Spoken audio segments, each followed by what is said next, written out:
Welcome to a special, I guess you could say, series of videos that we're going to show you. Um, A very special episode, but this one's not about finding drugs. no, not quite. No, we are showing you some of the things that we've found on the floor of ReplayFX.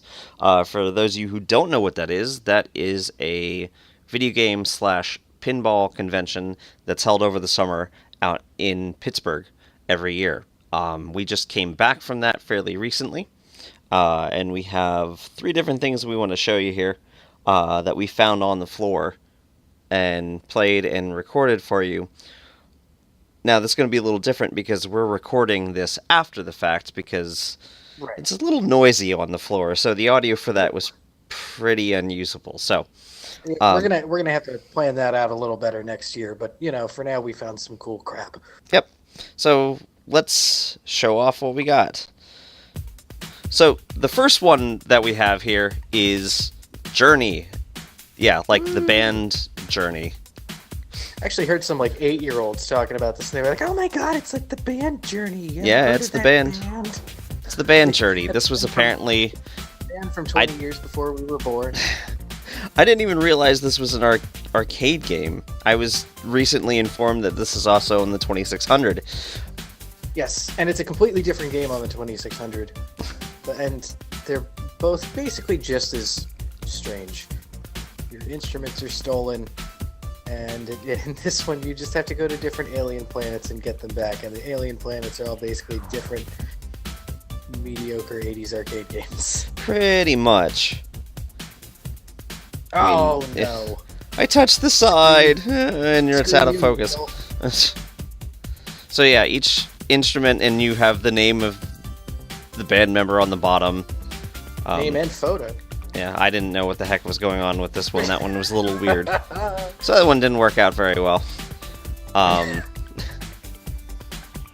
but yeah, poorly digitized heads on all of the band members here, and Poorly yeah. digitized covers of the songs. Hey, But they were then better than the covers of the songs that the actual bands were playing.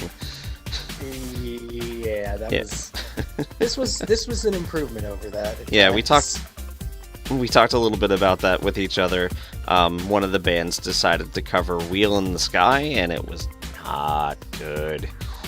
And I swear it. I swear to this day, it was karma for you making fun of the digital cover of it. Either they heard that, or the management heard that, or Steve Perry heard that and decided that he had enough. Yeah, I was apparently punished for making fun of the awful MIDI rendition of "Wheel in the Sky" that's in this arcade game. Woo! That's karma for you. Yeah, I guess Don't so. mess with the. We also at one point saw like we were gonna go back and get some more footage of this, but then there was some guy like I think like in his mid 40s taking this entirely too seriously. The Journey arcade. Full lean over the cabinet, like leaning into it, slapping the sides of it when he was doing stuff, and all I could think is just like, man, I have never cared that much about a video game in my life, and I've cared quite a bit about video games. So that's Journey. Yeah. So, like we were saying, it's kind of a just mix of mini games. You didn't see the end part that we got. Well, there's a part that comes after you collect all the instruments, but we didn't We get to didn't that quite get there. because No. that was the first time I had played that, and I had no idea what the heck was going on. It went so well. I know, yeah, absolutely. All right, so next This is our is game of the show, more or yeah, less. really. I think I spent about half the time on this alone. This is obviously called Ice Cold Beer. Um, now, Delicious, delicious beer. yeah, so you can kind of see what's going on here. There's a bunch of holes in the board, and you're controlling that bar with two different joysticks, one for each side, and trying to get it to the hole that's flashing. Now, this was kind of fascinating for me because this, in addition to a couple other games that were on the floor, kind of relying more on mechanical things than electronic. So for me, Yeah, this it was like, actually it was really like neat. seeing a lot of the old school pinball tables they had that had like manual feeds and stuff. This was just weird. Like I never saw this before, and they had two of them. Yeah, I know. This was, like I said, I spent about half the convention just playing this. Um, it was a lot of fun. It is a lot of fun. Yeah, it's a good game. It's also incredibly hard to come by, from what I understand. Well, I imagine most of them probably broke, but there was also apparently another one, like Pete's Peak or something like that, that is literally the exact same thing without the saucy ladies on the side. Interesting. I did not know that. It's got a mountain aesthetic and some little cartoon climber guy, and it's not about beer. Well, then what fun is that? I know, right? Well, I think it's funny that, the name of this is Ice Cold Beer, but in the actual instructions that are printed down by the joysticks, it said, I don't remember the exact phrasing, but it says something about only the sober can reach the top. Yeah, I think that was exactly what it was. And yeah, they were pretty much right, because Yeah. after a few rounds, those topmost holes get a little trickier. A little bit. But yeah. Just a smidge. Man, this is just bringing back bad memories. You can remember it screwing you over exactly how it did. That's the problem with these physics-based games. Physics-based games before that became a selling point. Physics-based games because that was the only option you had. But hey, it was kind of neat. It was very It cool. really was a lot of fun. Yeah. Definitely, if you go to the con, play this at least once. Or It's just find it somewhere at random. oh boy, good luck with that. Oops. Yeah, like I said, this is the first time I'd ever seen anything like this, and it was really cool. Yeah, this is like there were a lot of reasons to go to this, but honestly, probably the best thing was the fact that not only were there older machines like this, but they were all playable. Yeah, they were all in like really great shape. And I lost horribly. Oh boy, now the feature. Yeah, now we go on to our creature feature, as it were. Ooh. So this is a bit of an interesting one because I noticed this one right away. I think I kind of have to explain to you what was going on here. Yeah, But I was totally lost on this one. They had two cabinets of Tattoo Assassins, which is I forget who made this. It was like Universal or Midway or somebody. It couldn't have been Midway. Really they bad- made Mortal Kombat. You never know. They could have just ripped themselves off, but it's a really bad Mortal Kombat knockoff. Like, the fact that they had two of these was really cool because this game was actually canceled before it came out. And it was canceled due to quality concerns, which is a serious understatement.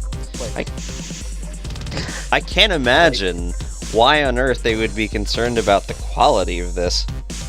I know. No one's ever concerned about the quality when making a Mortal Kombat knockoff. Oh, God.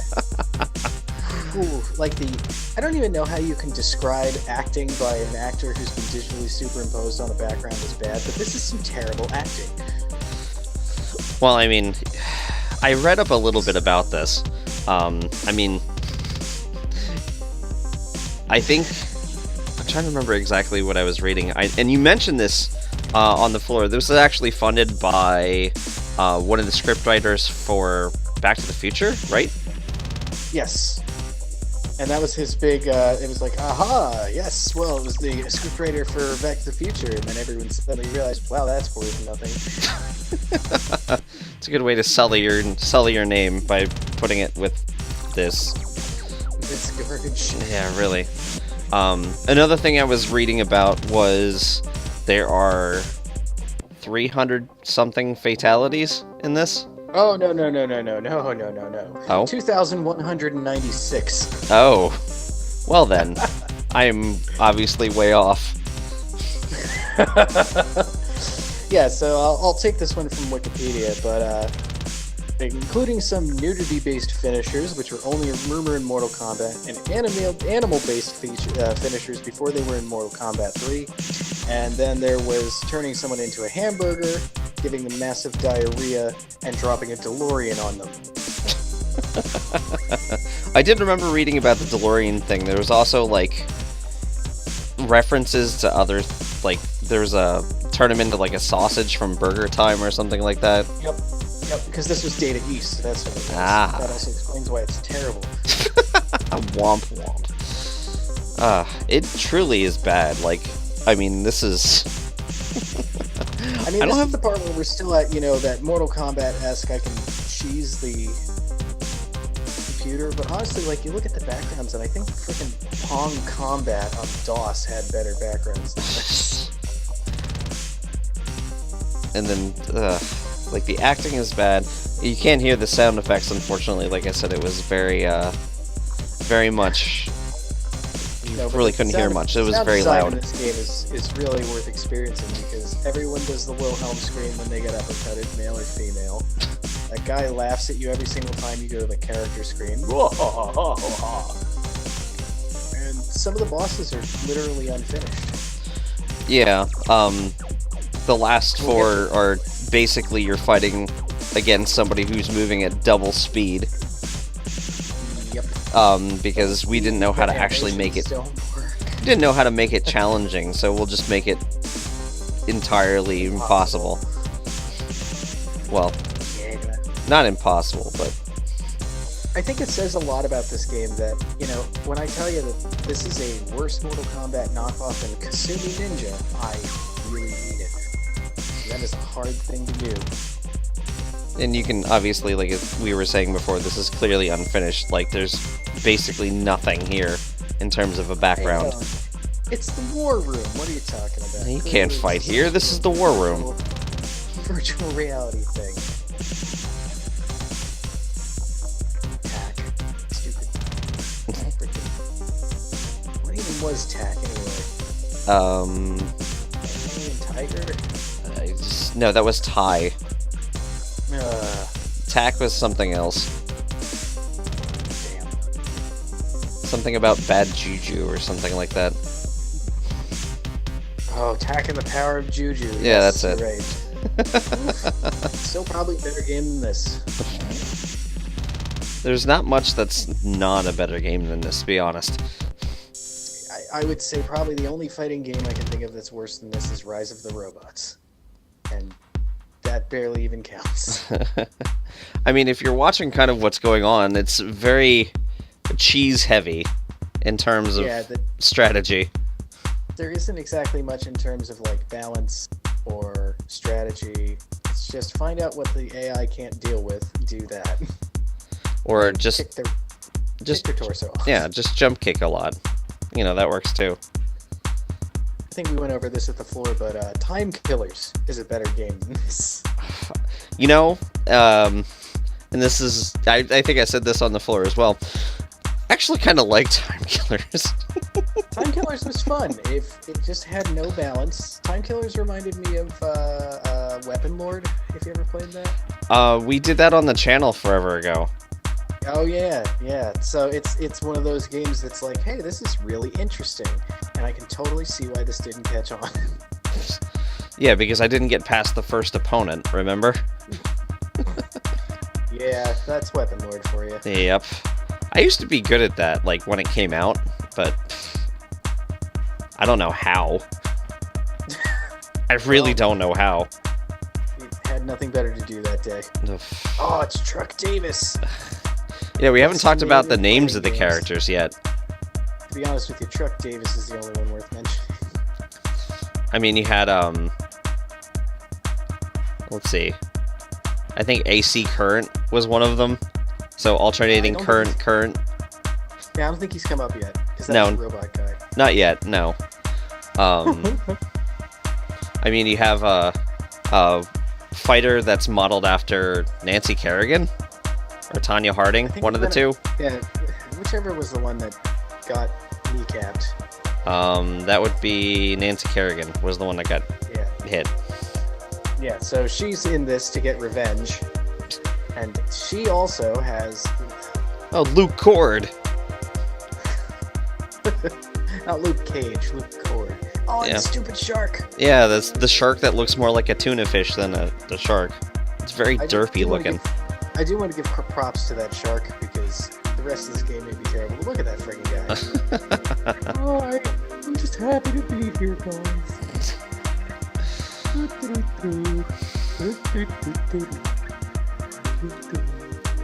Now- I played an entire game with just that shark. Can't see how it would be worse than this. It could be a friggin' Flappy Bird clone, and it would be better than this. Now, correct me if I'm wrong on this, and I probably am, because I'm just trying to remember everything that I read about this. Oh, there he is. AC Current. Yay, redundant names.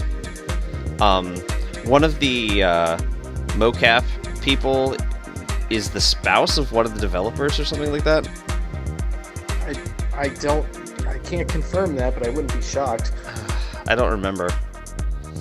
That was written down somewhere. It might be in the Wikipedia article, actually. Well, let's see. We've also got, there was Billy Two Moons. We missed out on him. Oh, he was, like, really early. Let's see. The chord where we were just at. Mm-hmm. Oh, Yeah. what about the pirate? Rhina is coming up. Oh, so right. That's gonna be fun. Oh, there's the, figure skater. Somehow skating on rocks.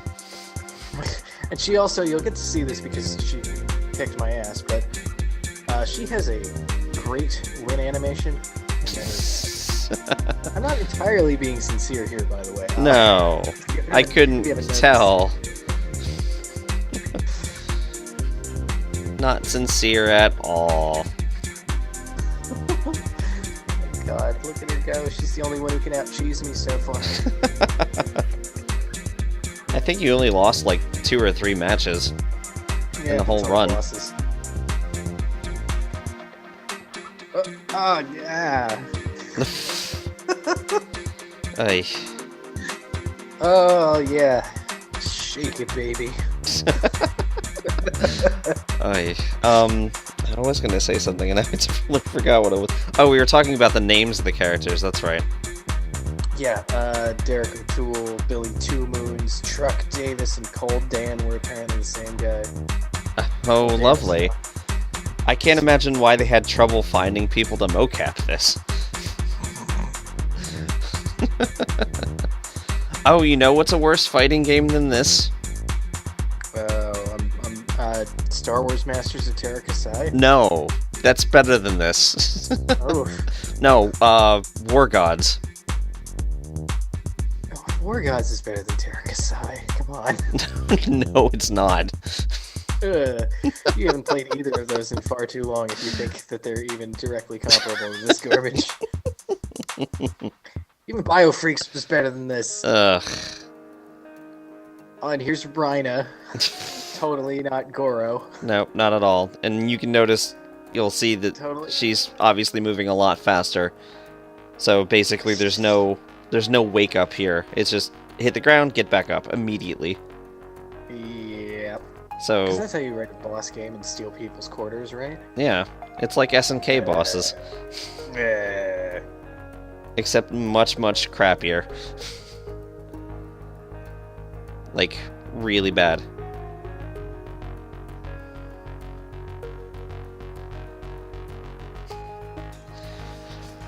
Oh, good God. Oh, and then we're coming up to another pun name. Deke K. He was actually probably the best looking character in the whole game, I'll be honest with you. Like, somebody actually did spray work on this guy. It's like they actually modeled something well. That was about the only one. It's probably the most unique character in here, too. Well, I mean, you know, I would say Prism was probably pretty unique, but not nearly as well put together. If the fact that they didn't finish animating it. Well, yeah, that's related. Like, yeah, cheese everywhere. Yep, here we go. Here's Prism.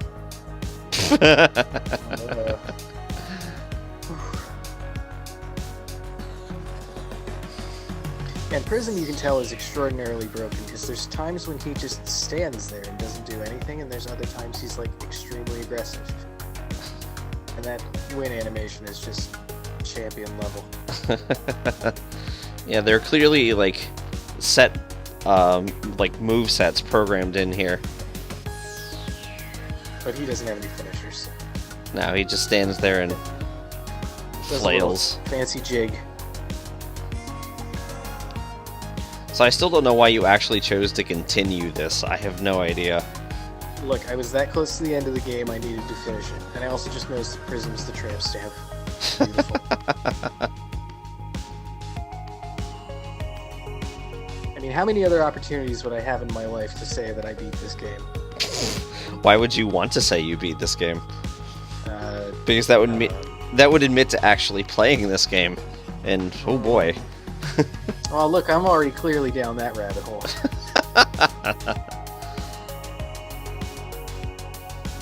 Oy.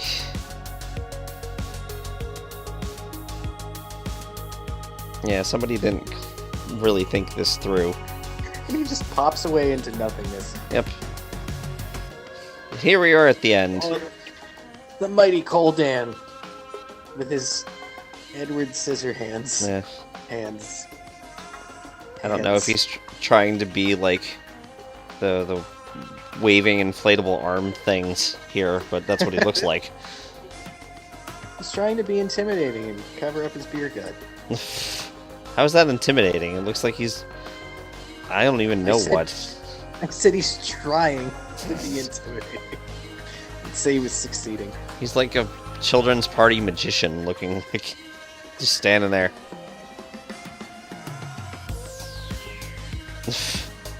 Apparently you can avoid every combo just by ducking for a while. Hey, you know, whatever works. Yep. Oh, and now he explodes! And none of this makes any sense. No. No, it's like, oh, here's the deep character backstory that no one ever knew about or cared about. Yes. Apparently from the retailer today. Via Well, code I mean, link. I did see if you accept your game over on a previous playthrough, you get to watch it's the Coldan Times, and he takes over the world. Ah. And now the credit roll. All the wonderful Fired. people that You're fired. did fired. the mocap for this. You're fired. And Oh, you are double fired. I'm sure they were definitely fired. You're fired. You're fired. I think everybody who touched this game was probably fired. Oh, I would hope so. Oh, you are definitely fired. Everyone involved with you is fired. Same to you, pal. You can stay. You're cool. I kind of feel But bad you- for William Zip there. You are fired. You also are fired. I don't even know what the I hell don't that even came know. in. You don't even work here. Get out. Finally, it's over. So yeah, that was something special right there. Let me tell you. Yeah, that was an interesting one to walk into the hall, and that was literally the first thing I noticed. I'm like, oh my god, tattoo assassin's cabinets. So those were all the fun and interesting things we found over at the floor of ReplayFX. Like I was saying before, it's yearly over the summer. If you have any interest in arcade games, I mean, they have a ton of console stuff there too. There's a ton to do. It's a lot of fun. So if you have any interest in that, I would... That's also I was gonna say it's also the home of the Pinburg Pinball Tournament, which was $15,000 this year. So if you have any interest in pinball, that's another thing to do there too. Yeah, but get there early because there were 850 people there for that, and it was insane. Yeah, I bought my ticket the first day they went on sale. I think it was about 4 hours or so after they went on sale. The tickets that came with the Pinburg registration sold out. Nice. So yeah, that's pretty intense. Not gonna lie. It's at least fun to go watch. Yeah, really. But it's fantastic. It was worth every penny of what I put down for that. So if you have any interest in that stuff, go next year. Yes. Just Um, go. Don't wait for us to make another highlight video. We probably are gonna screw it up. Don't do it. it'll be better quality next year. We'll see what we can do. Yeah. Anyway, that's all for now. So, see you next time. Farewell. All right. Where is no? That's not what I want. I want that. I want